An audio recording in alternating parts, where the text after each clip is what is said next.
Hello friends, तो अब हम लोग सॉल्व करेंगे क्वेश्चन नंबर 8 ऑफ एक्सरसाइज 7.1। चलो सॉल्व करते हैं।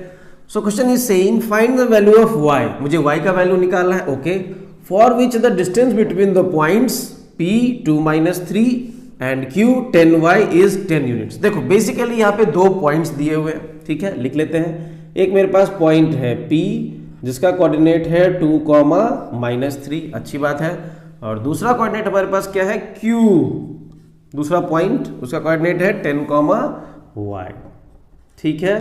और एक चीज हमें और गिवन है, उनके बीच का डिस्टेंस 10 यूनिट्स है। उनके बीच का डिस्टेंस अगर हम फाइंड करें तो उनके बीच का डिस्टेंस जो है वो है 10 यूनिट्स, ठीक है। तो अब हमें y का वैल्यू फाइंड करना है। Got it. देखो यहां पे थोड़ा सा रिवर्स कर दिया गया। बेसिकली होता कैसा था, ये वैल्यूज हमें दिए रहते थे, ये वैल्यूज भी दिए रहते थे, और हमें क्या करना रहता था, इन दोनों का यूज करके डिस्टेंस फाइंड करना रहता। बट इसमें क्या कर दिया है, ये वैल्यू दे दिया है, ये वैल्यू में से एक वैल्यू नहीं दिया और डिस्टेंस दे दिया, ये वैल्यू पूछ रहा है। ठीक है, कोई बात नहीं, we will use the same formula, same thing, everything will be same, ठीक है।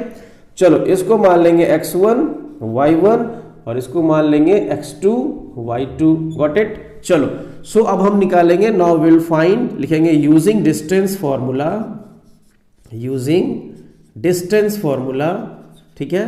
तो डिस्टेंस फॉर्मूला से हम क्या निकाल देंगे, बोलो, द डिस्टेंस PQ।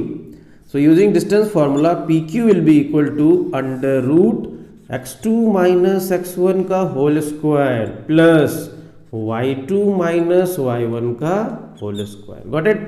चलो तो PQ का डिस्टेंस हमें पहले से ही गिवन है, कितना, 10, तो यहाँ पे 10 पुट कर देंगे, ठीक है।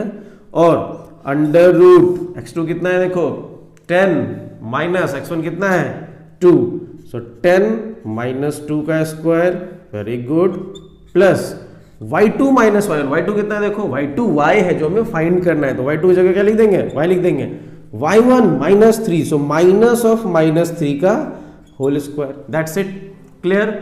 अब देखो, अब हम क्या करेंगे, स्क्वायरिंग बोथ साइड कर देंगे, स्क्वायरिंग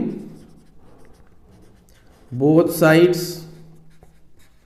तो स्क्वायरिंग बोथ साइड्स करने से क्या होगा, हमारा रूट जो होगा वो हट जाएगा। तो अगर बोथ साइड स्क्वायरिंग करेंगे तो ये आपका हो जाएगा 10 का स्क्वायर और ये आपका हो जाएगा अंडर रूट 10 माइनस 2 कितना, 8 का square plus y minus minus plus 3, y plus 3 का स्क्वायर। अब हमने स्क्वायरिंग किया है तो इसका भी स्क्वायर हो जाएगा। अब स्क्वायर और रूट क्या हो जाएगा, कैंसिल हो जाएगा। तो मेरे पास बचा 10 square will be equal to 100।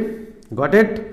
Is equal to 8 square कितना, 64 प्लस y प्लस 3 का होल स्क्वायर, ठीक है। अब देखो यहाँ पे हम एक दिमाग लगाएंगे, इसको हम अभी ब्रेक नहीं करेंगे क्योंकि ब्रेक करने में हमारा टाइम भी लगेगा, ठीक है, कैलकुलेशन मिस्टेक का भी चांस होता है, तो अभी हम ब्रेक नहीं करेंगे, ठीक है। अब देखो क्या करते हैं, 64 को इधर लेके आ जाते हैं, so it will be 100 minus 64 is equal to y plus 3 का होल स्क्वायर, ठीक है। अब 100 माइनस 64 कितना होता है, बोलो, 100 minus 64 will be 36 is equal to y plus 3 का स्क्वायर। अब देखो 36 जो है वो क्या है, that is a perfect square. तो अगर हम स्क्वायर को उधर भेजेंगे तो रूट हो जाएगा और ये आपका रूट से बाहर आ जाएगा सिंपली। तो हमें स्क्वायर करने a plus B whole square लगाने की कोई जरूरत ही नहीं पड़ी। आगे चलते हैं। अब मैं क्या कर रहा हूँ, स्क्वायर को उधर भेज दे रहा हूँ। तो अगर मैं स्क्वायर को उधर भेजूंगा तो क्या हो जाएगा, दैट विल बी, स्क्वायर को अगर आप LHS में भेजोगे तो स्क्वायर रूट बन जाता है, ठीक है। और रूट में आपको पता ही है ये हमेशा प्लस माइनस होता है, ठीक है। प्लस माइनस क्यों होता है, क्योंकि प्लस 6 का भी स्क्वायर 36 होता है और माइनस 6 का भी स्क्वायर 36 होता है, दैट्स वाई। और ये स्क्वायर हट गया तो इधर क्या बच गया, इधर बच गया बस y प्लस 3। तो अब ये हो गया, देखो, प्लस माइनस 36 को बाहर निकाल लो, 6 is equal to y plus 3, that's it. तो y इज इक्वल टू क्या हो जाएगा finally, y is equal to हो जाएगा प्लस माइनस 6 माइनस 3। तो y का यहाँ पे दो वैल्यू आएगा। देखो पहला वैल्यू जो आएगा वो होगा प्लस 6 माइनस 3 और जो दूसरा वैल्यू होगा वो होगा माइनस 6 माइनस 3।